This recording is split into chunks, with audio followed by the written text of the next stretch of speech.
ಆರಂಭದ ಒಡೆಯರುಗಳಲ್ಲಿ ಶ್ರೇಷ್ಠ ದರ್ಜೆಯ ಒಡೆಯರಾರು? ಚಿಕ್ಕದೇವರಾಜ ಒಡೆಯರು.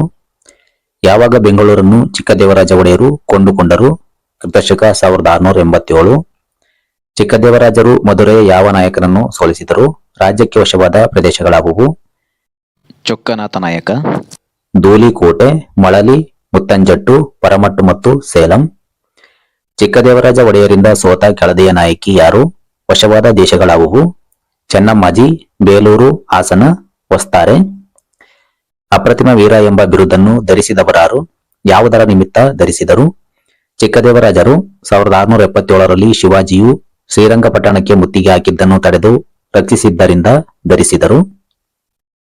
1682ರಲ್ಲಿ ಮೈಸೂರಿನ ಮೇಲೆ ಯಾವ ಮರಾಠ ಸೇನಾ ನಾಯಕರು ಮುತ್ತಿಗೆ ಹಾಕಿದರು? ಸೋಲಿಸಿದ ದಳವಾಯಿ ಯಾರು? ದಾದಾಜಿ, ನೀನಾಜಿ, ಚೈತೋಜಿ, ದಳವಾಯಿ ದೊಡ್ಡಯ್ಯ. ಬೆಂಗಳೂರನ್ನು ಯಾರಿಂದ 3 ಲಕ್ಷ ರುಗಳನ್ನು ನೀಡಿ ಚಿಕ್ಕದೇವರಾಜ ಒಡೆಯರು ಪಡೆದರು? ಮೊಘಲ ದೊರೆ ಔರಂಗಜೇಬನ ಸೇನಾನಿ ಕಾಸಿಂ ಖಾನ್. 1675ರಲ್ಲಿ ಯಾವ ಮರಾಠ ನಾಯಕನು ಚಿಕ್ಕದೇವರಾಜ ಒಡೆಯರಿಗೆ ಸೋತನು?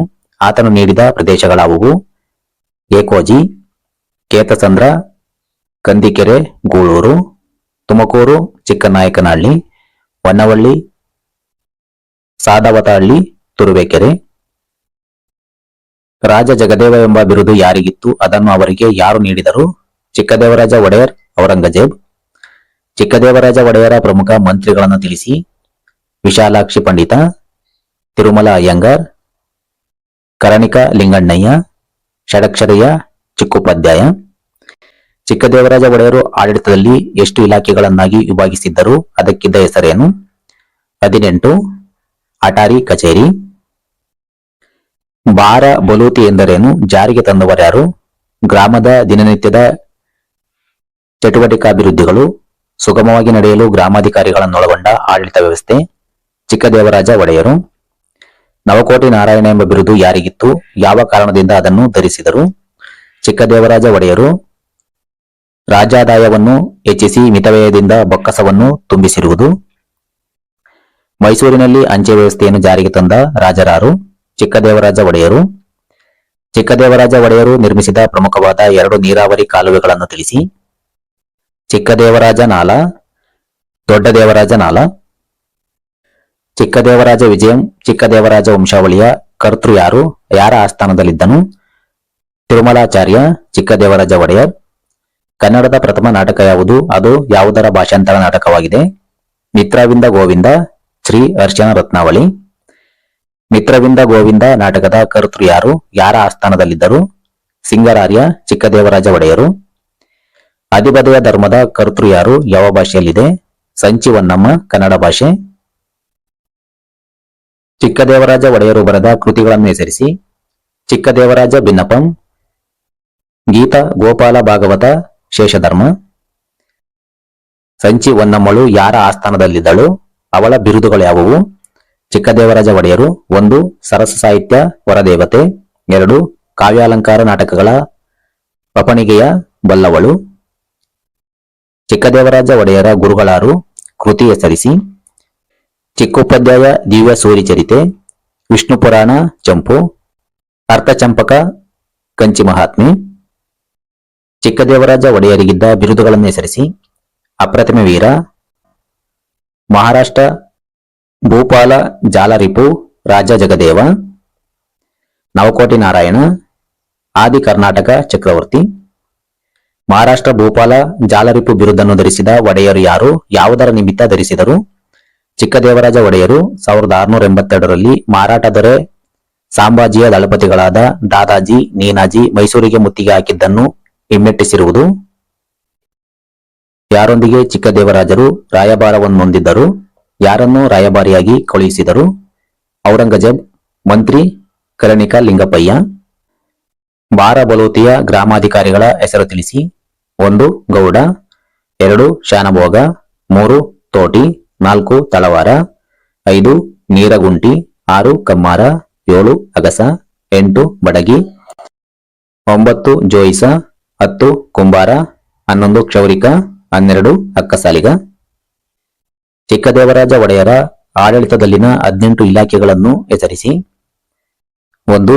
ನಿರೂಪದ ಚಾವಡಿ, 2 ಲೆಕ್ಕದ ಚಾವಡಿ, 3 ಸುಂಕದ ಚಾವಡಿ, 4 ಪೊಮ್ಮಿನ ಚಾವಡಿ, 5 ಪಟ್ಟಣದ ಹೋಬಳಿ, 6 ದೇವಸ್ಥಾನದ ಚಾವಡಿ, 7 ಪಟ್ಟಣ ಚಾವಡಿ, 8 ಮೈಸೂರು ಹೋಬಳಿ ಚಾವಡಿ, 9 ತುಂಡೆಯ ಚಾವಡಿ, 10 ಬೇಹಿನ ಚಾವಡಿ, 11 ಸಮ್ಮುಖದ ಚಾವಡಿ, 12 ಹೊಗೆಸೊಪ್ಪಿನ ಚಾವಡಿ, 13 ಸೀಮೆ ಕಂದಾಚಾರದ ಚಾವಡಿ, 14 ಕಬ್ಬಿಣದ ಚಾವಡಿ, 15 ಬೆಣ್ಣೆ ಚಾವಡಿ, 16 ಬಾಕಲ್ ಕಂದಾಚಾರದ ಚಾವಡಿ, 17 ಮೈಸೂರು ಹೋಬಳಿ ವಿಚಾರದ ಚಾವಡಿ, 18 ಪಟ್ಟಣ ಹೋಬಳಿ ಅಷ್ಟಗ್ರಾಮದ ಚಾವಡಿ.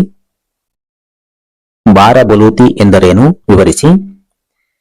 ಗ್ರಾಮಾಡಳಿತದ ಪ್ರಮುಖ ಲಕ್ಷಣವಾದ ಬಾರಬಲೂತಿ ಎಂದರೆ ಗ್ರಾಮದ ದಿನನಿತ್ಯದ ಚಟುವಟಿಕಾಭಿವೃದ್ಧಿಗಳು ಸುಗಮವಾಗಿ ನಡೆಯಲು ಗ್ರಾಮಾಧಿಕಾರಿಗಳನ್ನೊಳಗೊಂಡ ಮಂಡಳಿಯನ್ನು ಬಾರಬಲೂತಿ ಎನ್ನುವರು. ಈ ಮಂಡಳಿಯಲ್ಲಿ 12 ಮಂದಿ ಗ್ರಾಮಾಡಳಿತಕಾರಿಗಳಿದ್ದು ಅವರವರ ವೃತ್ತಿಗನುಗುಣವಾಗಿ ಕಾರ್ಯಭಾರವನ್ನು ನಿರ್ವಹಿಸುತ್ತಿದ್ದರು. ಆ ಮಂಡಳಿಯವರೆಂದರೆ ಗೌಡ, ಶಾನುಭೋಗ, ತೋಟಿ, ತಳವಾರ, ನೀರಗುಂಟಿ, ಕಮ್ಮಾರ, ಅಗಸ, ಬಡಗಿ, ಜೋಯಿಸ, ಕುಂಬಾರ, ಕ್ಷೌರಿಕ, ಅಕ್ಕಸಾಲಿಗ. ಚಿಕ್ಕದೇವರಾಜ ಒಡೆಯರ ಕಾಲದ ಸಾಹಿತ್ಯದ ಕೊಡುಗೆಯನ್ನು ತಿಳಿಸಿ.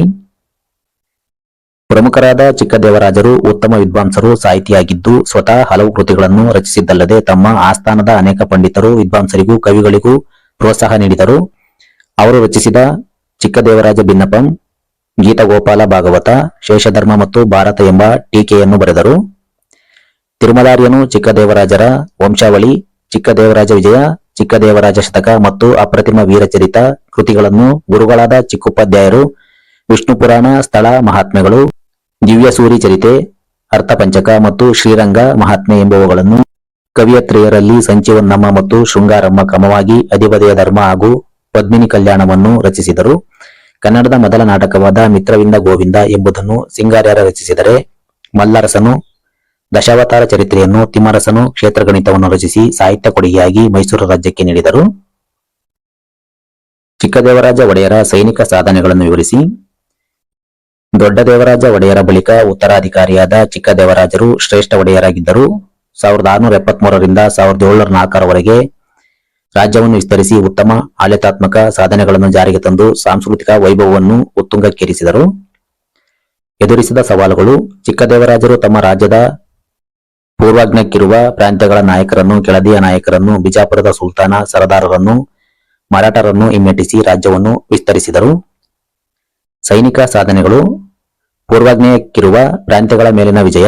ಅಧಿಕಾರಕ್ಕೆ ಬಂದ ಸ್ವಲ್ಪ ದಿನಗಳಲ್ಲಿಯೇ ಮೈಸೂರು ರಾಜ್ಯದ ಮೇಲೆ ದಾಳಿ ಮಾಡಿದ ಮಧುರೆಯ ನಾಯಕನಾದ ಚೊಕ್ಕನಾಥನನ್ನು ಸೋಲಿಸಿ ಧೂಳಿಕೋಟೆ, ಮಳಲಿ, ಮುತ್ತಂಜಟ್ಟ, ಪರಮಟ್ಟಿ ಮತ್ತು ಸೇಲಂಗಳನ್ನು ವಶಪಡಿಸಿಕೊಂಡಿದ್ದಲ್ಲದೆ ಸಾದಮಂಗಲಂ, ಅರಿಯಲೂರು, ತೊರೆಯೂರು ಹಾಗೂ ಧರ್ಮಪುರಂಗಳಲ್ಲಿನ ನಾಯಕರುಗಳನ್ನು ಸೋಲಿಸಿ ರಾಜ್ಯ ವಿಸ್ತರಿಸಿದರು.